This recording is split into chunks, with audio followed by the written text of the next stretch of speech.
Hey guys, it's Winged Supernova here, and today I wanted to talk a little bit about the Min Min reveal for Smash Ultimate that we got earlier on in the week, and what that means going forward for Smash Bros. Speculation.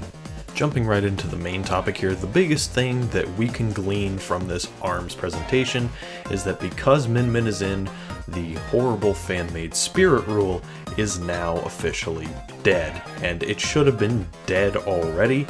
I really think that the only reason that Sakurai added so many fan-favorite characters as spirits into the base game was because they weren't going to be a part of DLC Pass 1, and he wanted to include them in the game in some format. So thinking that they deconfirmed for the entirety of DLC when Nintendo is choosing the characters and most likely doesn't pay attention to any of those minute details is really just kind of a boneheaded rule, in my honest opinion.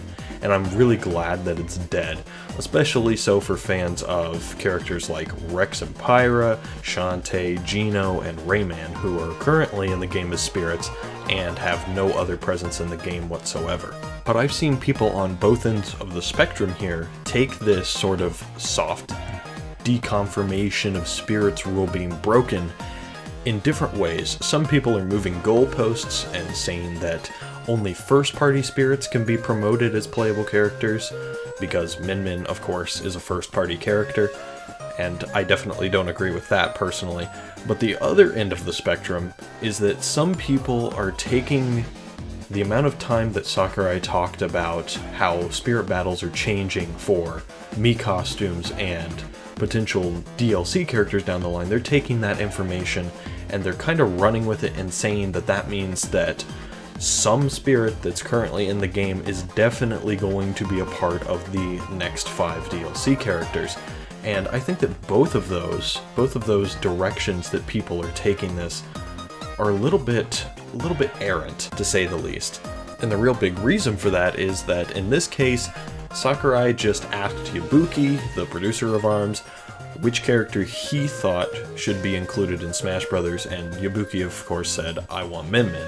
And this really sheds some light on my personal process on how I decide which characters I think are likely for Smash, because to be honest, if there's that many random factors included in how they're choosing these characters, and it sometimes even just comes down to the personal preference of a developer who worked on the game, then what's the point in really trying to nail down what the team's going to do? It's pointless, because there's absolutely no way whatsoever that I can know everything that's going on over there in Japan. It's taught me that I need to take Smash speculation as less of a serious topic and more of a, it would be really cool if this character with these qualities were included as Smash DLC. Thanks to Push Dustin from Source Gaming on Twitter, we got a couple of screenshots of the spirit board for Min Min. And there are a couple things of note with this spirit board. The first being that Min Min herself is not on there, and she was originally a spirit in the game, but her spirit is missing from the spirit board. And the other thing of note is that all of the previous ARMS spirits that were in Smash Ultimate before Min Min's reveal, Springman, Ribbon Girl, Twintel, and Ninjara, are all on this spirit board. And the interesting thing about that is that there are other really popular characters that are currently spirits in the game that have other spirits from their series in the game as well. Rex from Xenoblade Chronicles 2 is a big notable one. Shantae has her rival Risky Boots alongside her in Smash. And of course, Gino has Mallow in the game with him. But Min Min wasn't the only thing shown off in the ARMS presentation, and the other big piece of news that we got was the Mii Fighter costume reveal. And everyone looks forward to this because we get to see just which characters are probably deconfirmed for Smash Ultimate's DLC cycle. And this time around, we got the Heihachi Mii costume back from Smash 4, and we got Vault Boy from the Fallout series. And there are two things of note for each of these. The first thing that's of note from Heihachi's Mii costume is that the Mii costumes from Smash 4's DLC can still be added in Fighter Pass 2. There are still 5 that haven't been added from Smash 4's DLC, and those are the Chocobo hat from Final Fantasy, of course, Gil from Tower of Druaga, Gino, Lloyd Irving, and the Monster Hunter Rathalos armor sets.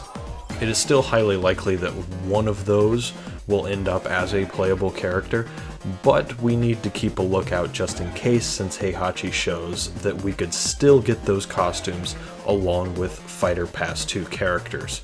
And the interesting thing of note from the Vault Boy Mii costume is that this is the first appearance of a Bethesda property in Super Smash Bros. Ultimate. A lot of people are hoping to see Doomslayer in Fighter Pass 2 in some form, so it's nice to see that Bethesda and Nintendo are working well with Smash Bros.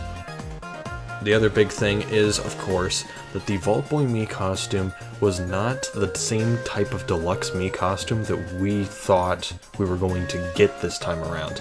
He did not include a song, he was not more expensive, he was just the full body costume similar to Sans and Cuphead, which means that, unfortunately, some of our favorite characters that do get this full body costume treatment might not be coming with a song, and some that do get just normal Mii costume hats and other items of clothing and not like a full face mask or anything could come with a song.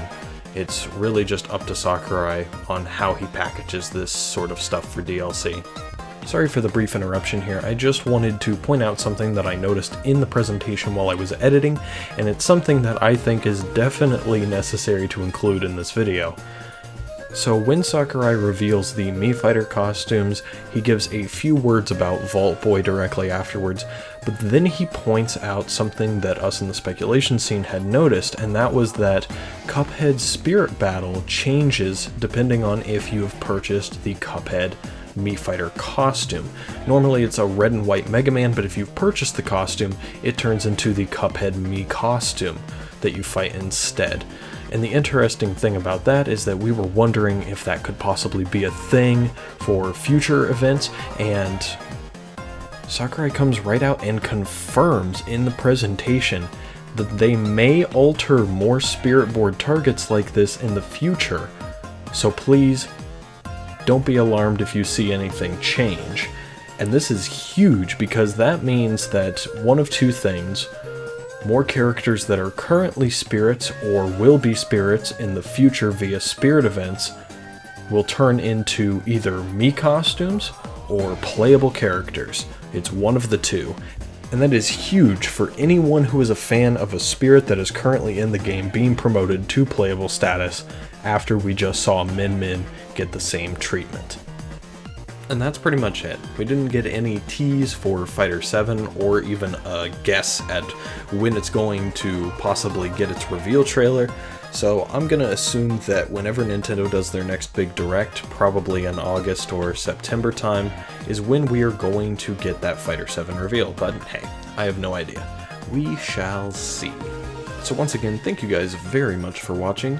I am currently making a rather large Rate Their Chances video where I talk about what my personal thoughts are on a lot of characters that I didn't go into depth with in my Fighter Pass 2 predictions video, so definitely look out for that sometime in the next couple of weeks. But until then, thank you guys very much for watching, and I will see you in the future. Bye!